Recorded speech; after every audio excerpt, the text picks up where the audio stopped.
Hey, it's Tim. Pickup truck plus SUV talk. I want to do something different today. I've been kind of thinking this over all day long, nulling it over or whatever I was trying to say there. And I was thinking about talking about the pricing of the 2025 Ram Heavy Duty. And here's why. So I have this bad boy parked outside. I went 100-mile drive with it, but what I did with it when I first started with it was I went to the forum at pickuptrucktalk.com.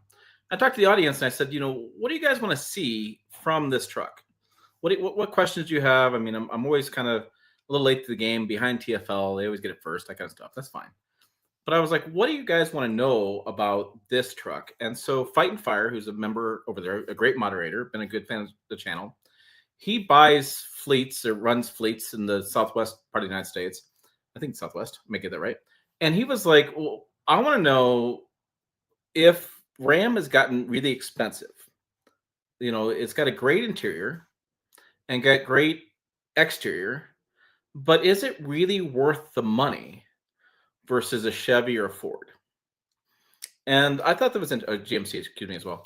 That was really interesting. So, I mean, the beautiful looking trucks. 2025 just came out, right? So we have new 6.7 Cummins, 8-speed, new 342 rear axle ratio, which I have to correct. I shot a video a little while ago and I messed that piece up. I've driven around. It's a great truck.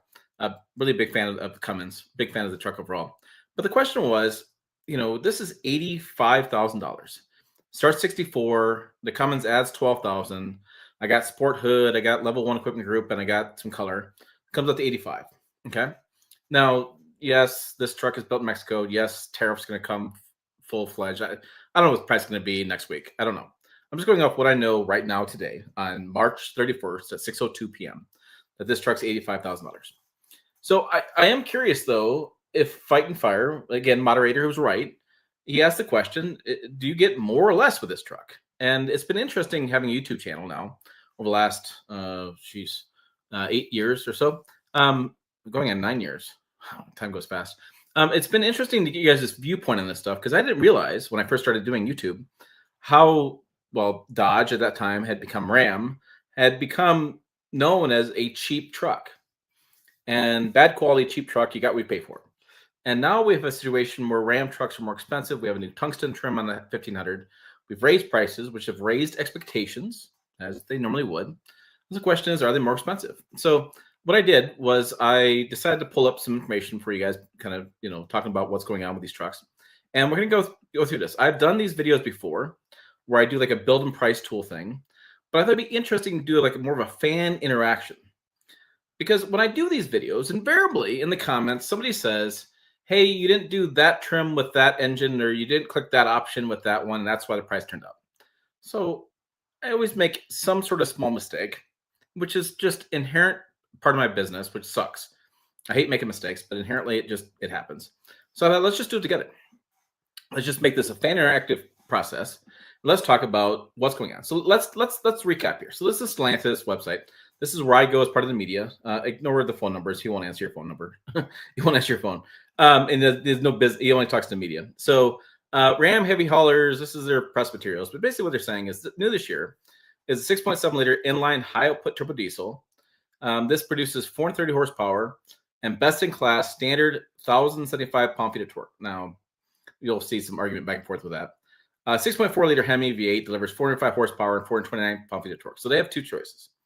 The high output 6.7 liter Cummins is their new standard output for diesel, and the 6.4 liter Hemi gas 405, 429. And so they're both mated to an 8-speed automatic transmission.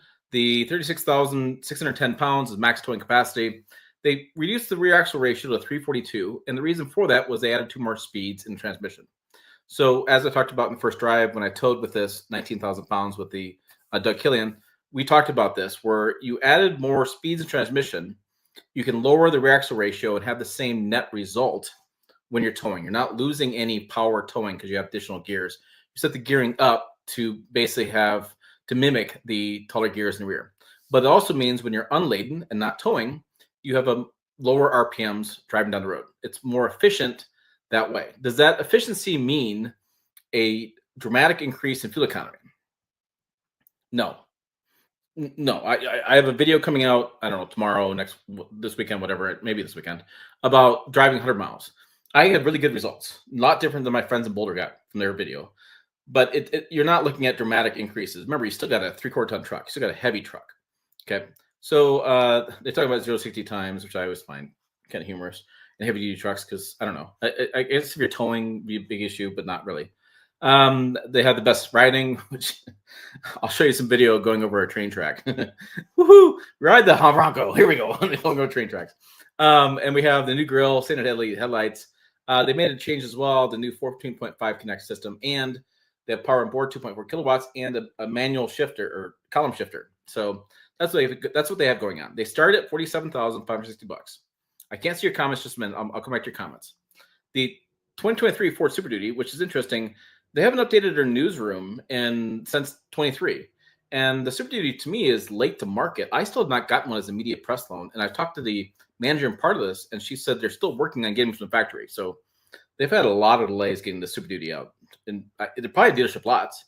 I probably go, if my local dealer had one, I probably could go find one, but we don't carry a lot of stock here in Western Nebraska. But basically what they have is they have 4 engine outputs. They have this new 6.8 liter gas. They have this new high output 6.7 liter Power Stroke diesel, and they have the 7.3 liter Godzilla. I think they have lower output diesel, which is interesting. I had to Google the Power Stroke diesel because it's not in this press release, and they said 1,200 pound-feet of torque. So Ram is like best in class, and they're saying best in class standard. So this is your marketing war. Best in class standard. And Ford's saying best in class optional 6.7 liter Power Stroke. So there's been a lot of changes as far as technology with this truck, as you imagine with Ford. They have a really good tech spec. It's a PDF. And basically what they're touting is they're 5G Wi-Fi capable, intelligent adaptive cruise control with stop and go, the Ford Pro Outfit integration system. It's we saw that in person in Michigan Improvement Grounds. It allows them to outfit it really easily. You have the 360-degree trailer camera, the trailer navigation, and then the blind spot monitoring with fifth wheel detected. The trailer hitch assist automatically backs up the trailer to the truck, and so you back truck up and goes right to the trailer. Kind of a nice thing, not for everybody, but the occasional tower. And then you have the lights in the bed to show you how much payload you have in the bed.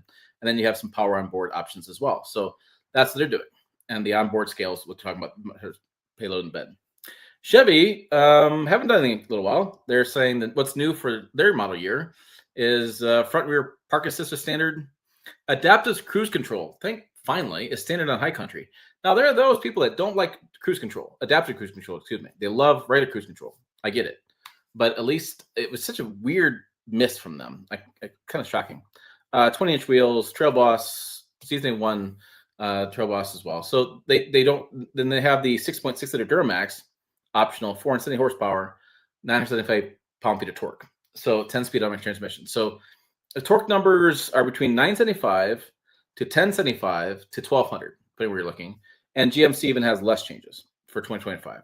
So not a lot going on. They did change the interior. They made that change. Come with the AT4X versions, ZR2 version for the heavy duty. They have more off-road versions, but they didn't make many changes there. So yeah, it's interesting with Sierras. 70% of all heavy duty Sierras sold are either AT4 or Denali, the top trims. So you go to them for the top trims. Okay, so then let's go to the build and price tool. So let me check the comments, see if we get any problems. Would be cool seeing a hybrid diesel for Super Duty. Yeah, it would be. I don't understand why there's not more power on board, pro power on board options for heavy duty trucks. It seems like it makes sense to me.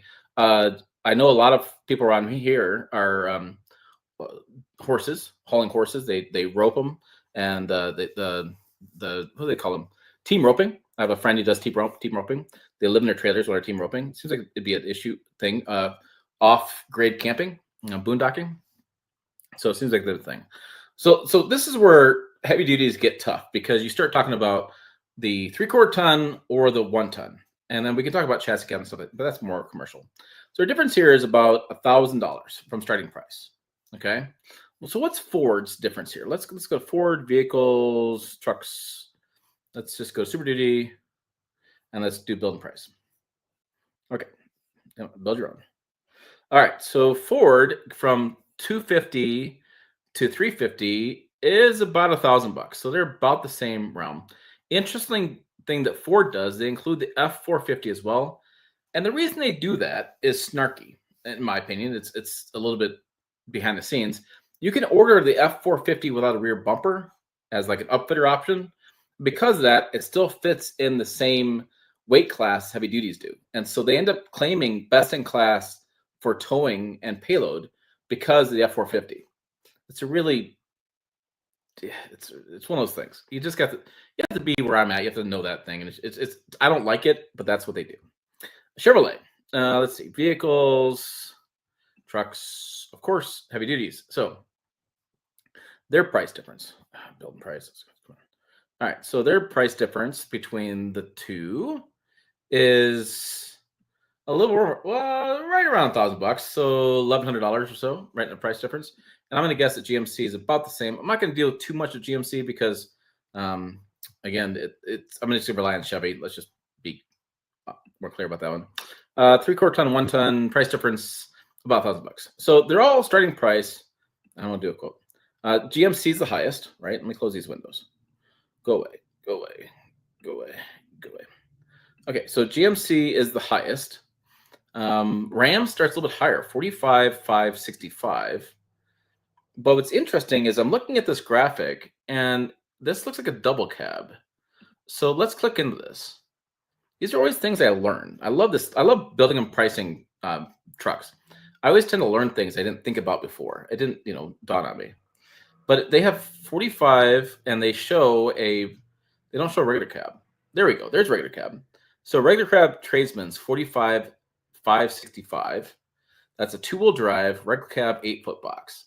Super Duty, let's start this model, is F250 reg cab with the gas engine and 2-wheel drive, and probably an 8-foot box in that as well. I'm gonna assume just looking at the picture. So I'm already 46, 9. Well, look at that. So the price jumps up immediately when I click on it. 46,965. So this is weird. Why does it do that? And I'm gonna go back and click on it one more time. So it says it's 44,970, but S1 means suggested value, manufacturer suggested retail price, excludes destination delivery fee, plus government eligible taxes. So, but when you click on this, it's always a little bait and switch because 44 turns into 46,965. And when I click on this 45,565, it's 46,660. So they must include destination fee when you click into it. So more realistically, Ram is now cheaper at $300 less. Isn't that funny how things work out? Let's look at Chevrolet. So Chevrolet, I'm going to do the 2,500. So when I click on that, come on. Okay, so it's going to say the red cab long bed 46,395. Let's see if that includes. Let's see if that changes at all. 46. It actually went down after offers, so they're actually the cheapest. But I think overall, looking at these 3 trucks, just the base level trucks, they're basically about the same, right? So let's rotate this around. Red cab 8-foot box. There you go back there. Okay, then let's see the interior. So we have the 8.4-inch screen, the shifter we talked about. As far as the column shifter is now standard across Ram heavy duty lineup. That's a change in 2025. The 8.4-inch screen, okay, and then we have Super Duty, right? And then I'm looking at some of the comments. Hold on, it's hard to do both at once. Super Duty, all right. So I guess I got to click the button because this website wants to fly. Okay, there we go. All right, so then we have a bench seat. Ooh, I said ooh. I don't mean to say ooh. Ooh. I would take the Ram interior over that interior. So there's your Ford interior.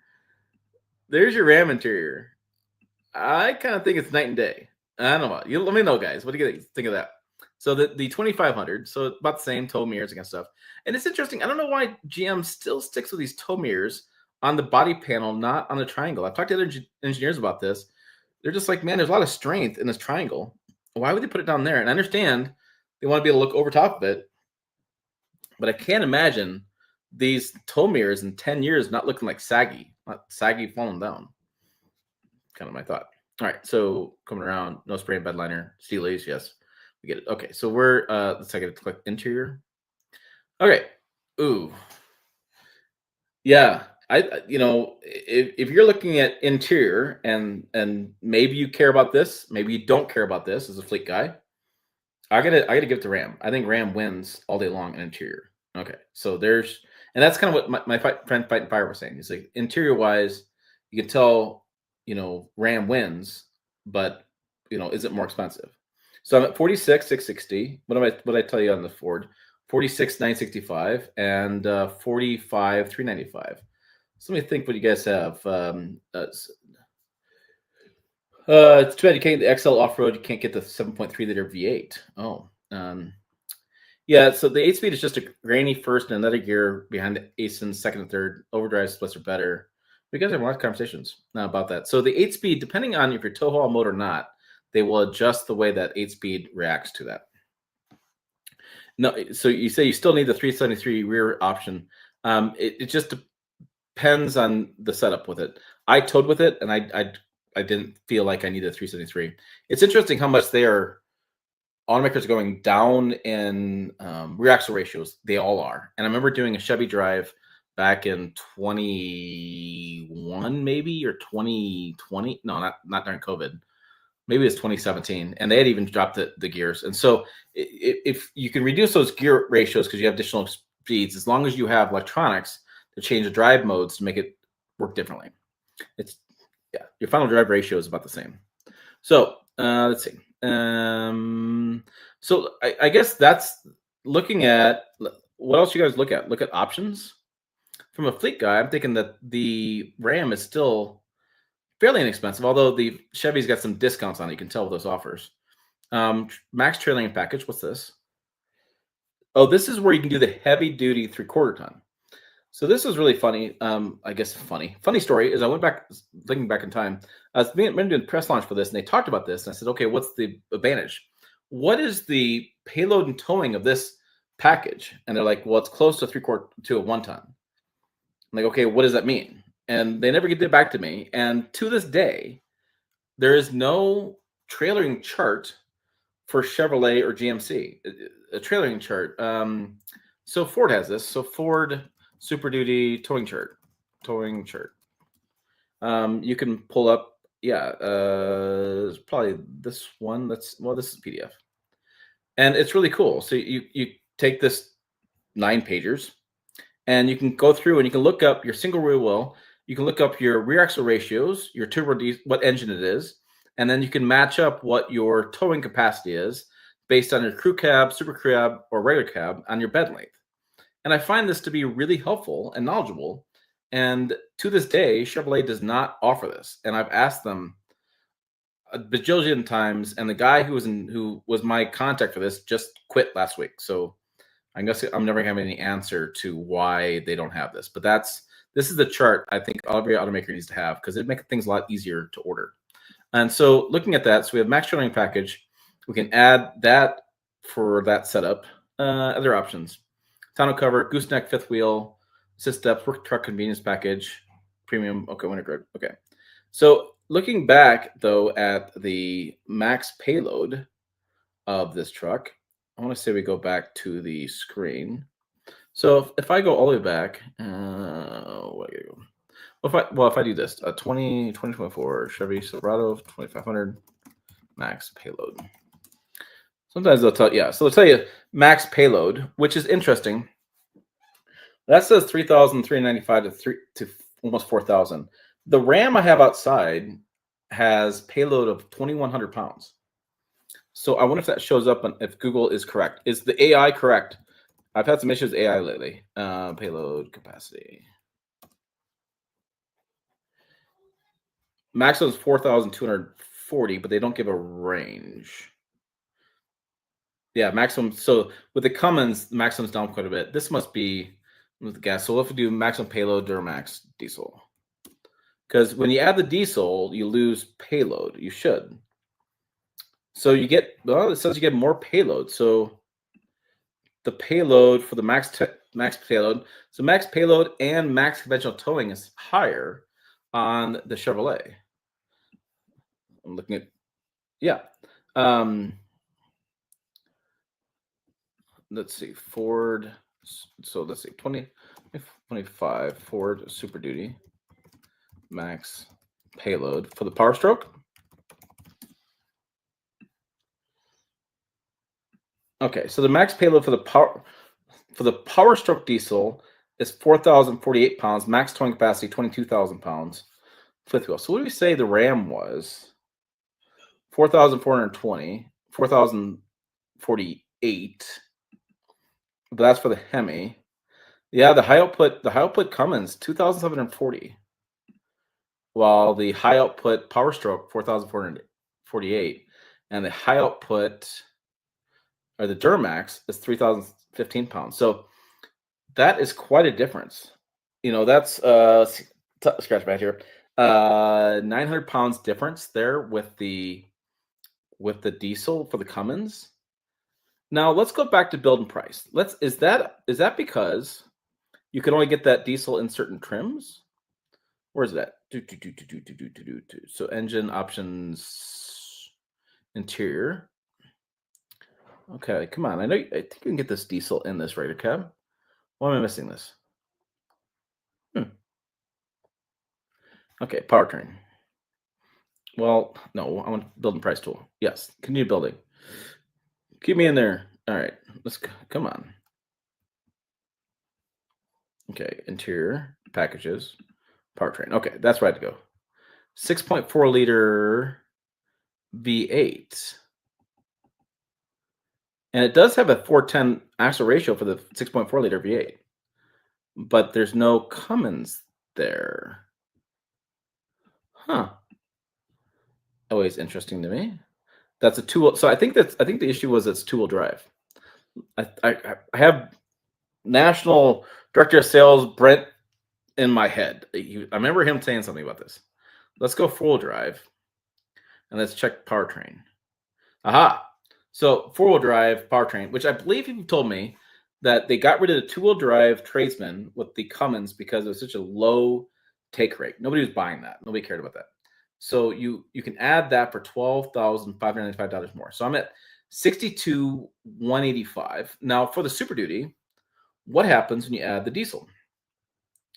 There it is, 12,000. Man, even the gas. Well, no, that's the. Why do they offer two? I appreciate giving customers the option, the power of choice, but as Ram pointed out, people always wanted the high output. They couldn't build enough of them. People didn't want the lower output, and for $2,000 more, seems like it makes sense to me. So survey, so 59,960, but I think I have a two-wheel drive option here. So I can get this in a two-wheel drive. Yeah, I can get two-wheel drive in that 4x4. So you could do a little bit cheaper if you're in a southern state, don't want to do four-wheel drive. You can get the Ford at two-wheel drive with the Cummins. I don't, or no, Power Stroke. Excuse me. Get my names right. Don't get castrated in the comments. But it looks like you can probably do that. And I don't know about if you'd want to, like resale value and that kind of stuff. But a work truck, saving a nickel. So 62,750 versus 62,185. So it's basically a wash. For the Chevrolet, we're doing this regular cab long box model work truck. Let's go full drive on this. Full drive work truck. Choose your engine. I'm gonna go with the Duramax. Oh, either I get the power takeoff or I don't get power takeoff. Interesting. Let's do non-power takeoff. And it turns to red. Except my red hot because I had to change. Let's stay with the white. Yeah, let's just go with the old white. So 58,810. But did I choose? I chose the option. Wow, that Duramax is cheaper. So I have regular cab long bed. I have work truck with the Duramax and full drive 58,110. So that's $4,000 less than Ram and about $4,000 less than Ford. Is it because it's an older truck and they have discounts? What's the offers? Must take new retail delivery by 3/3. So they have to have some sort of. Oh, here, customer cash $1,000.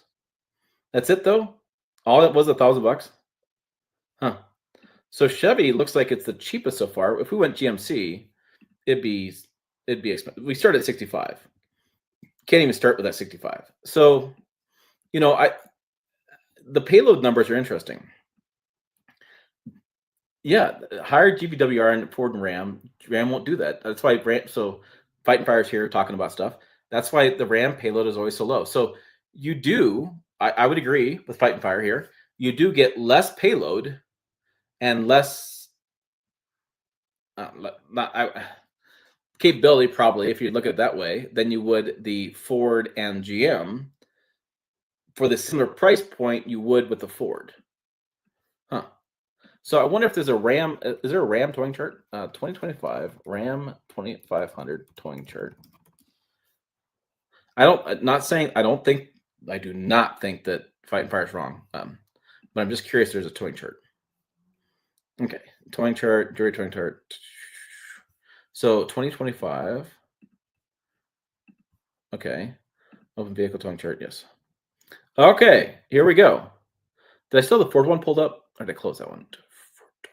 Shoot, I closed that one. No, I didn't. Okay, let's put these together. No, sorry, technical issue. Let me put these together. So let's put this towing chart with that towing chart. Okay, we have Ford and we have Ram because GM sucks. They don't have their towing chart. I'm sorry. I didn't say that out loud. I'm still kind of pissed off about that, actually. So the 6.7 liter Cummins. Geez. Sorry, apologies. I have to zoom in. I'm getting a little older and this font's a little small. So let's see. So we have 342 across the board. That's the new reaction ratio. We have single rear wheel. Okay. Single and double. We have the middle line is GVWR, so gross vehicle weight rating. The next line is gross combined weight rating. So we have GVWR. Looking at this, our max is 14,000. We run about 10,000, and we have about 24 to 30, well, 45,000 big ones. So the dually. So let's say 14, 13, 14. So let's look at Ford, and let's look at Ford and go down to their diesel, single rear wheel, Super Duty, conventional towing. And let me zoom in for a little bit. Okay. Let me check your screen. I have different windows open. Okay, you guys can see that stuff. Looking at this stuff, the turbo diesel in the they have 331, 355. The gross combined weight rating is 23,000 or 30,000. I don't see a GVWR. I see a gross combined weight rating. But let's say regular. Oh, wait. Is this what's this? This towing. This is towing numbers. So let's say 331 regular cab, 8-foot box, 16,000 pounds of towing, with 23,500 pounds of GV gross combined. So if I scroll up here on this page, I do single wheel, 342. I have 9,900 pounds. That's max towing there, right? No, that's GVWR. So I have 24,290 gross combined weight rating, but you'd have to go down here to get the 8-foot bed option, which is 19,000 pounds. So hard to do a comparison with those, but the gross combined weight rating is significantly less than Ford's is at 30,000 or 23,500 or 31,000. So looking at those numbers, let's scroll down and see if we can find a gross combined or GVWR. I don't see anything there. That's your fifth wheel and gooseneck for a max loader trailer. And this is the gross combined weight rating for a conventional max loader trailer. That's the 1 ton. And then they do a 1 ton with a gooseneck. It's basically what it's set up for. And then they do the F350, F450, and the camper pickup selection. That's what that is. And then different options. So looking at, let's do fifth wheel. Let's say you're doing a lot of fifth wheel towing or gooseneck. Looking at the 6.7 liter V8 turbo diesel if you got the regular cab with 23,500 pounds gross combined, or 30,000 with the 355, there are your numbers there. So where's the towing? I don't know. Come here. So looking at the numbers here, let me do this. What's the number? 30,000 pounds. So scrolling down, when do I get 30,000 pounds? I get 30,000 pounds here. And that's a 342 single wheel, 11,500 pounds gross combined weight rating, 31,000 pounds GVWR. And I scroll across, and it's for this configuration, 23,950 pounds. So I have to go a crew cab, 644, 6.5 foot bed basically, to get that towing capacity and that gross combined weight rating in that capacity. Crew cab, 6.5 foot bed. With Ford, I go here, I can go regular cab and get that. I can also go super cab and get that. If I go crew cab with a 6.4 bed, I go 20,900, 21,900. So I go a little bit better with Ram when I get to that point, but I lose up all these different options here. I don't have the ability to do that weight in that. So it definitely looks like on paper, if you're doing the gross combined weight rating, you could say that Ford looks like a stronger truck, stronger being the relative term, in that it can carry more weight, different configurations with a higher gross combined weight rating on a consistent basis.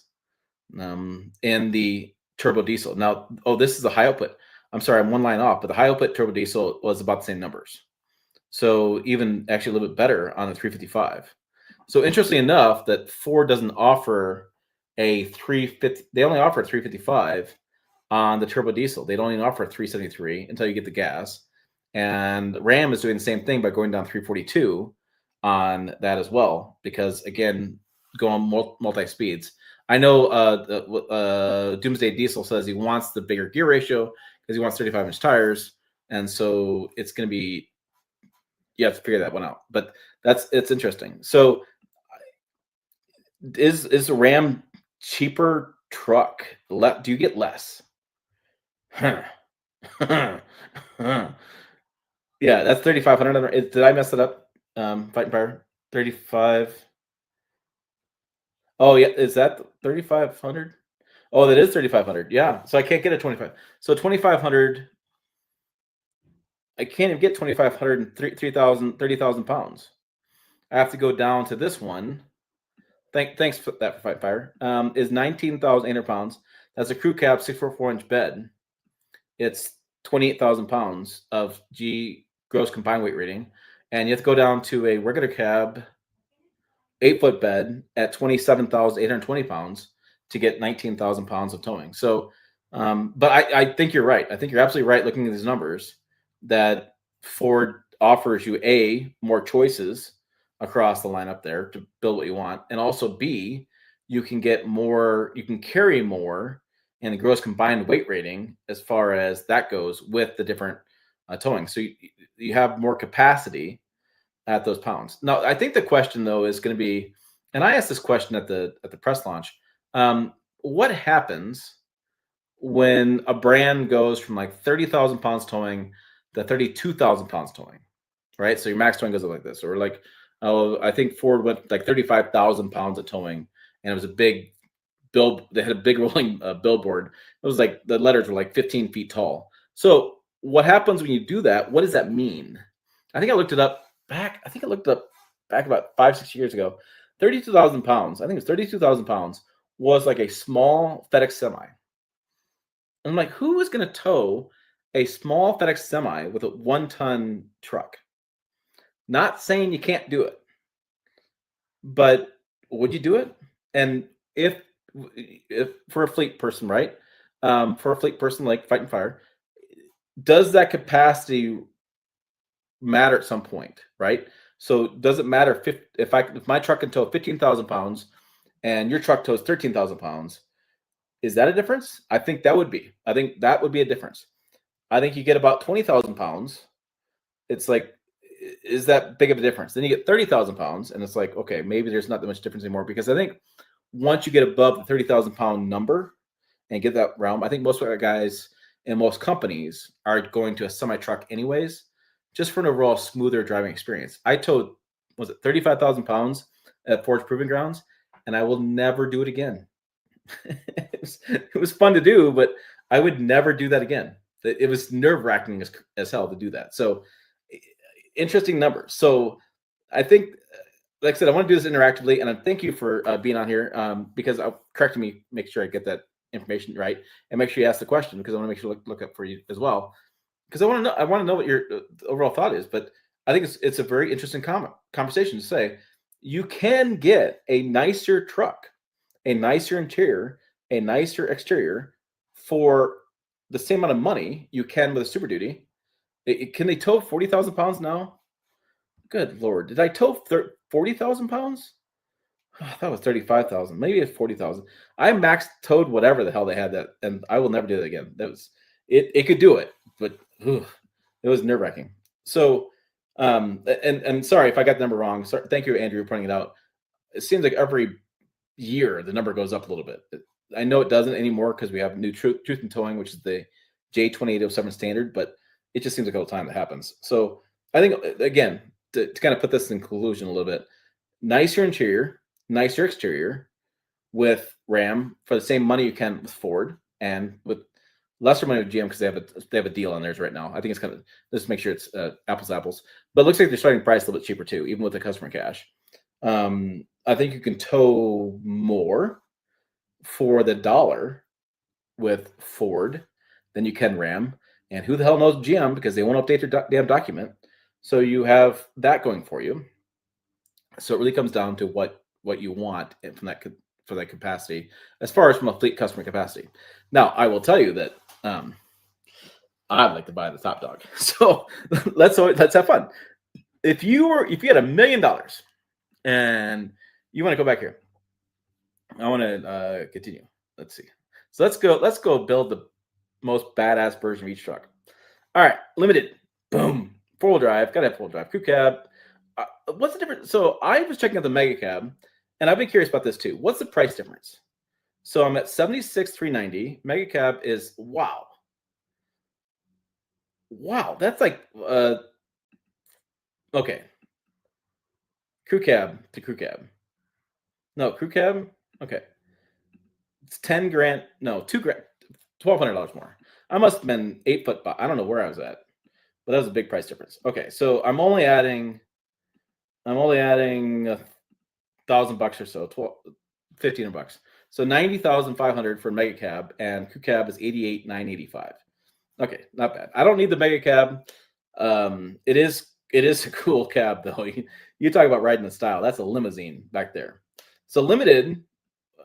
Don't scroll so fast, Tim. Limited paint colors. That's it. I got gray, gray, gray, gray. Come on, white, gray, black, gray. Wow, that's boring. Okay, Forge. We'll just do Forge blue. I'm a blue fan, but wow, that's a. Is anybody else surprised by colors? Oh, so looking at this, clearance lamps. Oh, the lights. You got lights on top. Heck yeah, you do. Yeah, this looks cooler. All right, let's see the monochrome paint. Interior, I gotta tell you what, big fan of Ram interiors. I have the RHO, I bought for the channel, and I drove this around for the week. Big fan. I do want the power, but it's interesting. It's a power sunroof and not a panel roof. Now, do you think that is the criticism people have with Ram not updating the cabin? Is you can't get like the panel double, what do we call it? Moonroof that has a panel for the back passengers as well. I'll be interested to know your comments on that one too. Mounted auxiliary switches. They should be right there. Yeah, those are really handy. And I've learned recently that there's hookups inside the hood, like around by the fuse boxes. So you plug stuff in there, and it correlates to the switches inside the cabin. So it's a really slick system. You're going to add like a compressor, a winch, exterior lights, whatever. You run the wiring like underneath the truck along the frame up to the engine bay and plug it into the fuse box up there and the connector. There's like a variety of connectors up there, like wiring, and then it goes right to the auxiliary switches. It's really handy. I've done a little bit of modifications to trucks. The Silverado I did a lot to a couple years ago, and that auxiliary switches would make my life a lot easier. I had to use a Bluetooth connection to run my air suspension. It was annoying as hell. Chrome bumper, cold weather kit. This is interesting. This I want to talk about this in the video I was going to talk about when I do this truck tomorrow. The diesel doesn't come with a built-in engine block heater, which would probably surprise a lot of people because most people still believe that you have to plug in a diesel in the wintertime. You don't. When I had a Duramax, the 3 liter, again, not heavy duty. I appreciate there's differences. Only plugged in with 0 degrees or colder. It still would start up, but just ran like crap for a while. But it was interesting. The truck I have outside does not have an engine block heater, and I happened to notice that today walking around. And so, yeah, interesting that you can add that separately. And then they throw in the winter grill cover. And we see this a lot. We either have cardboard or winter grill cover to keep that diesel warm in the winter. Off-road package, hill descent control. I would actually add that because in Nebraska we have some cold winters.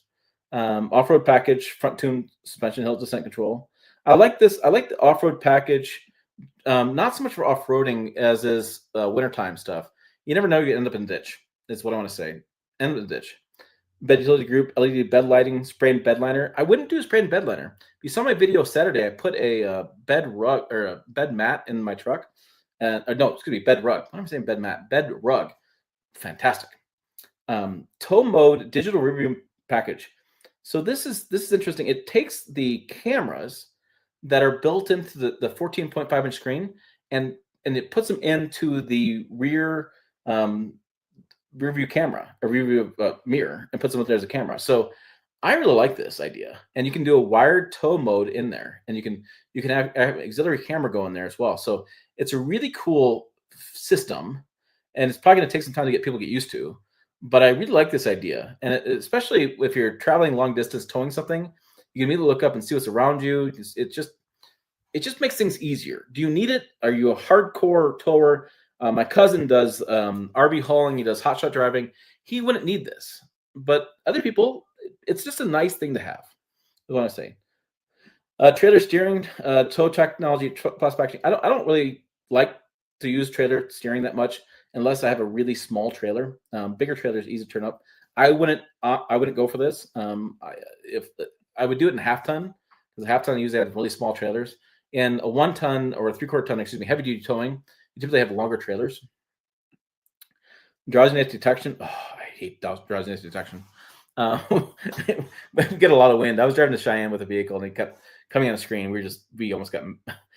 I literally had to almost pull over and turn the manual out to turn the damn thing off. Driving nuts. The surround view camera system. This is nice. Trailer reverse guidance. Trailer tire pressure monitoring system. Yeah, doing that one. And it took off something else. Oh, I can't get the tow mode digital rear package, or maybe that's included in this. And level 1 equipment group, active lane management system, adaptive steering system, anti-spin, rear differential, center stop, digital rear mirror. I like digital rear mirror, but do I lose trailer towing group? Yeah. So I don't know what's going on here. I got to add one, not the other. So 92,000, 92,465 for this guy. Okay. And then this guy, and looking at this. Yeah. That's a good looking truck. On the Super Duty side, what are we doing here? So let's see. I'm going to go back. That's how that screen works. Okay, choose my model. 250, but I want to do 250 crew cab, and I want to do the limited. Straight. So that starts at 97,000 for the boss's truck. And I'm the boss. Oh, look, I get colors. I can do metallic. I can do red. Seriously, what is up with Ram's lack of colors? That seems bizarre to me. Red, blue, black. Okay, lots of choices there. Brown, diesel, 4x10.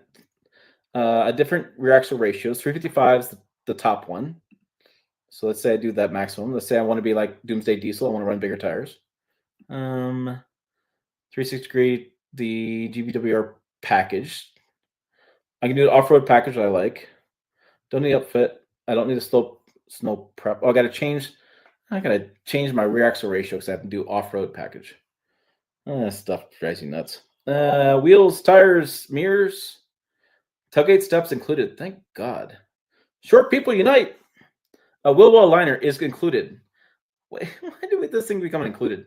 And it has a twin panel moonroof. And actually, I like the way this truck looks a little bit. I like this rear end. I like its butt. I like the truck's butt. Let's look back. Oh, this has the Ram boxes. I like the Ram boxes. Yeah, I like the Ram with the lettering there, but I just like that badge on the back Super Duty, especially limited. It really tells you I'm the boss's truck. And I like the steps on the bed. My cousins and I were talking about this at gathering a couple weeks ago, and they do a lot of towing and hauling. And it's interesting that Ram hasn't done any of that stuff. I guess the one argument you could make for a new cabin or a new bed would be some steps built into the bumper or along the side. GM's had it. GM's doing it, right? Ford's doing it, but Ram isn't doing that. So I could see it where I don't think there's anything wrong with it as far as the way it looks, but it definitely makes you wonder why there's no discussion about why there's not more bed steps. Because especially, and I'm just looking back here to check the comments real fast. Looking at the bed step here does go back, or the running boards do go back, which is nice. But the spot right in the front of the bed, which is near the cab, is where everything rolls to, and you never can get the stuff out of there. It drives me nuts. Every truck's like that. Everything goes up there, and you either get a broom or you got to crawl in there and get everything out of it. And it's nice having this option. Even 5'7" of me, can put my foot up here and get over it, and I can actually reach in there and grab some stuff. So I would say I like that better. Chrome exhaust tip, sweet. Skid plates, the box. I can do a worn winch as well. I wonder if do I add that worn winch? Does it show? I'm not a big fan of Ford's front end. That's a lot of bars. That's a lot of in your face. But how does AI do this? Oh yeah, look at that, mounted right in there. I'm a big fan of Warren winches. Huge fan of Warren winches. By the way, they're a sponsor of the channel coming soon. They're going to sponsor the channel again, so that's how much a big fan of them I am. But I've used their products. I like their Warren winches. It fits right in there really nicely. It's integrated too, and it works with the Super Duty with the diesel, which is something that Rams had a problem with because the Power Wagon you can't get with a diesel because it doesn't pass your crash testing, and so you can't get that winch in there. What they say it is. So there's no winch option there. Well, that's something to think about. Depending where you're at, what you're doing, options. So I do like the kick down window. Jill's talked about this in other videos. Her at 5 foot nothing. Kick down window is easy to see out. A lot of people like to be able to see the little bit with that. I like the interior. I do think I like Ford's or Ram's seats better. Let's see. Explorer 360. All right. Wow, that loads. Let's see what the Chevrolet does. I'm going to tell you right now, I hate their seats. I hate their seats. They are making changes to the seats. The seats are getting better. New generations coming out. You have a GMC train coming tomorrow, so I'll be curious what the seats are like. But I've driven the Acadia, and it's much better. So full drive, high country. See, I've always thought, I'm going to make latitudes here and say, oh, it isn't things like that. I have thought that the high country is a pretty nice truck that's cheaper than you think. And when I bought the Duramax with the 1500, I only paid like $67,000 for it. And it was a top end of the Chevrolet truck. I think this is a really good looking truck. I don't like the mirrors. I do like the step in the bed. I like the front end. The mirrors, the only thing I just don't understand. I think that's a good looking truck. Let's see. I think Ford. I think that's a good. I like Fords as well. The front end's a little bit much for me. If I were to talk about styling, a little bit much. And RAM is still loading, so we'll exit out that screen. It's what happens when I'm doing trying to do something live with this. Let that reload. So yeah, it's gonna. There we go. We're back there. So there's your RAM interior. RAM interiors are just the best. The seats are the best. They're most comfortable. I do like what they have done with the interior here. This screen is a much better, much easier to see. Everything's easier to get to. They've really improved the interior. Seats need more help. The shifting's great. I just like a lot of stuff inside the cabin. When I've driven Chevrolet and GMC is even better. GMC's interior, especially the Denali Ultimate. No, what is the Denali Ultimate? I have a friend in Colorado who bought a Denali Ultimate. Use my yeah, that's fine. And he bought one. I need to go check it out one of these days. But it's crew cab, and then trims, 4-wheel drive, and then Denali Ultimate is 94. Yeah, that's it. That's a truck. That's a truck there, boys. Yeah, that's a big truck. Vader chrome on the exterior. You have different accents inside. It's just a cool truck. The Alpine leather, full grain. It's a really nice inside. Interesting that Denali doesn't do anything better. Like I just always thought the steering wheel looked a little bit cheap when they did that. But it's a great looking truck. Seats need to be improved, and the Super Cruise in that truck works great. And the Ford Blue Cruise, works okay. I'm not a huge fan of that. And in the Ram, their system's getting better. I will say it's. I was surprised they even had one. They didn't do much press for that one. But I'm at 103,870, and they have a Platinum Plus in the half ton. They probably don't have it here. This has got the Pro Power on board, max recline seats, save carpet delete, B&O, 103. I could make a payment of $1,852. Yeah, right. And then the High Country is 74. So 74 is 490. I still think Silverado offers a heck of a bargain in today's market with today's prices for a luxury truck versus Ram. And you can appreciate that the Ram is a little fancier. I will tell you the vertical screen versus horizontal screen, I don't know that I care one way or the other. I've used this Ram screen a lot. It's a little wasted space down here, in my opinion. As far as below the map, I don't see that there's much benefit there. But yeah, I actually like Silverado screen a little bit better.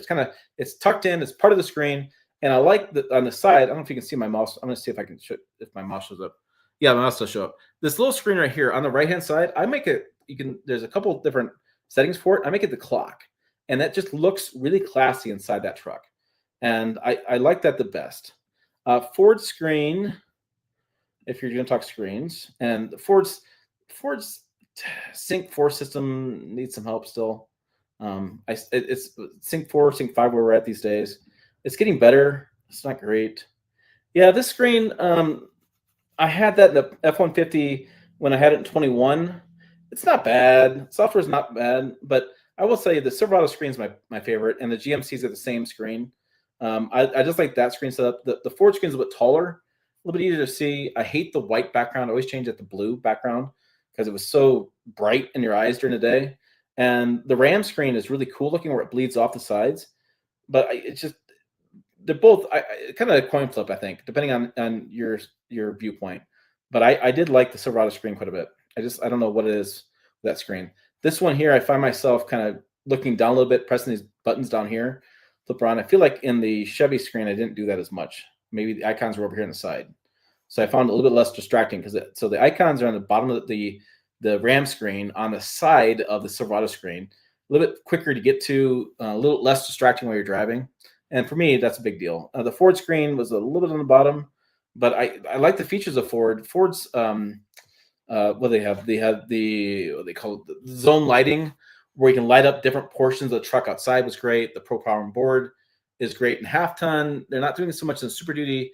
I don't know why we don't do more of a hybrid, more power Super Duty would be as far as more boondocking and more work zone situations. I'm not sure why that's not a thing, but yeah, the Silverado EV seats are much better. They are. GM is improving the seats in every new refresh or newly launched vehicle. So if you're looking at like a Traverse and you're saying what's the difference between the Traverse that came out in, was it 23 or 24 was new versus 22? Seat comfort, massive. It's huge improvement. and they're not talking about it. And it's fascinating they're not talking about it because it's the key improvement for people like me who've talked about it for years, and for you guys, the viewers who told me about it for years. And so I think that's a big deal. The max recline seats are really interesting. Um, I took it to a Ford dealer in town when I first got one with those seats, and the sales manager and I were in the. I have a photo of us both. We're just like looking at the photo with the seats all the way down. I'm not sure exactly how often I would use them. It's a thing, like half the stuff with these trucks. You may never use half the features of these things, but it's just fun. How do new headlights compare to 19 to 24? I don't know that I could wager on that. I don't think I mean, they're LED and they're bright. I mean, headlight stuff used to be a big deal, but I feel like with the new generation of headlights and things, I think you can just it's hard to do more comparisons, and one's worse than the other. Does it make sense? And then the IIHS is now including headlights into their safety ratings, which means all brands are starting to improve the headlight quality. I do like the fact that Ram trucks in the heavy duties with the right truck, with the right configuration, they do have the turning ability. So my cousin has one, and I was talking to him at the campground about this. He didn't even know it, but he had a limited, I think, crew cab limited with the Cummins. He's kid makes some money, but when you turn left or turn right, the the headlights move like some European sports cars do this as well. Like I think Porsche does it and other brands, but they move. So if you're making a turn in the mountains, the headlights will turn with you and follow the road, so you can kind of see ahead of you a little bit better. And it really does make a difference. Driving at night, it really makes a huge difference. So I'm not sure what they call it for that terminology off the top of my head, but if you're looking at headlights, look at those. Those are really cool. Link just got here. I'll keep it at Ram. Needs to add the gas Cummins to HT trucks. I did a TikTok live. Yes, I did a TikTok live of all things. I'm not sure why they kept pestering me on the app to do a TikTok live. And somebody asked the same question. And that B 6.7 liter octane has got a lot of people really interested in it. And I did a video on it, and people, I guess, were mad at me because I was like, their Cummins right now is marketing that engine towards medium duty applications, school buses, box trucks, um, utility trucks, like utility companies. They're not really focusing the engine towards heavy duty. It's not really what their focus is. Now, Ram will take a look at it, like every brand will. Every time Cummins comes in the engine, everybody wants to take a look at it. Why not? They're a tier one supplier. You want to improve your product. You look at every option. I know engineers all the time look at new things. You want to make your truck better. Every engineer I know wants to make the truck better, not worse. So they're looking at that stuff. The power output of the engine is fairly weak, even with the turbo. And the reason why is because they tend to detune those because they anticipate those things running longer on idle and running longer lives. So you don't want as much power through the engine. You want to make reliability is much more important as far as idling long period of time and usage. And look at that stuff in engine idling hours. So the consumer grade trucks, heavy duty trucks, you can do a little bit different because that customer is not going to keep it as long normally, and the power output needs to be more for bragging rights, really what it comes down to. And so it's interesting. What I find really fascinating about the whole conversation about Cummins diesels and diesels overall was the expected life expectancy from the EPA was only like 150,000 miles, something like that. So that's how they base their CAFE numbers and the corporate fuel economy. Because every time they come up with fuel economy numbers, they have to justify that in a real world financial sense. Does the savings of fuel match up? And you're looking at expected life of engines, that kind of stuff. So I just find it fascinating that we have engines now that are consistently getting 10 times more than the life expectancy the EPA put out of what those engines are capable of. And then you have engines coming out like the medium duty of the B6.7 octane. And what's interesting, that engine actually meets 2027 EPA regulations, the ones that EPA Administrator Lee Zeldin said he was going to look at it and see if they're going to try to overturn those regulations. So that engine already meets those regulations, which really includes some improvements to gasoline particulate filters, catalytic converter size. So, and I don't know for sure that engine has that. I'm just saying those are the things that 2027 emissions rules we're coming out with. So it is interesting, but I've heard a lot of people talk about the engine. It created so much conversation actually that I had to do a video about it, talking about it, because it's really interesting. And actually, JB Reviews did a video too, and he found another document inside of Cummins' website that has even more details to it. So check that video out as well. It's an interesting conversation with that one. And I didn't think there'd be that much interest in a gas like that, because the 6.4 liter V8 Hemi basically has the same power output that the B 6.7 octane has from Cummins. Yeah. I think it would tow really well too, Link. I agree. I just don't know why you would replace the Hemi with the Cummins, unless you're just going for the name. All right, that was an hour. Wow, hour flies by fast. That's all I got for you guys tonight. I just thought I'd do this live with you guys because it'd be more interesting than just me doing a quick video and talk more about that. So make sure you check out other videos on the channel up over here.